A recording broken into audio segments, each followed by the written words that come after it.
6 പതിറ്റാണ്ട് മുമ്പ് ഇതൊരു റെയിൽവേ സ്റ്റേഷനായിരുന്നു. 60 വർഷം മുമ്പ് വളരെ സജീവമായ ഒരു ചർച്ചയായിരുന്നു ഇത്.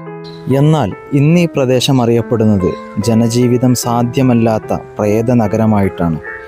ഇതിന് പിന്നിലൊരു ദുരന്ത ചരിത്രമുണ്ട്.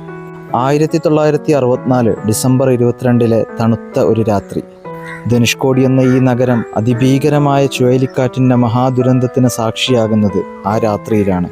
അന്ന് ആഞ്ഞടിച്ച ചുഴലിക്കാറ്റിലും കൂറ്റൻ തിരമാലകളിലും പെട്ട് ഈ നഗരം നിശ്ചലമായി. പാമ്പനിൽ നിന്ന് 110 യാത്രക്കാരും 5 ജീവനക്കാരുമായി പുറപ്പെട്ട ട്രെയിൻ ധനുഷ്കോടി റെയിൽവേ സ്റ്റേഷനിൽ എത്തുന്നതിന് തൊട്ടു മുമ്പ് കൂറ്റൻ തിരമാലകളിൽപ്പെട്ട് കടലിൽ പതിച്ചു. ട്രെയിനിലുണ്ടായിരുന്ന ഒരാൾ പോലും രക്ഷപ്പെട്ടില്ല. വരും ദിവസങ്ങളിൽ കടൽ തീരത്ത് അടിഞ്ഞത് തിരിച്ചറിയാൻ പോലും കഴിയാത്ത അത്രയും മൃതദേഹങ്ങളായിരുന്നു. ആ രാത്രിയിൽ അവിടെയുള്ള റെയിൽവേ സ്റ്റേഷനും പോസ്റ്റ് ഓഫീസും പള്ളിയും എല്ലാം തകർന്നടിഞ്ഞു.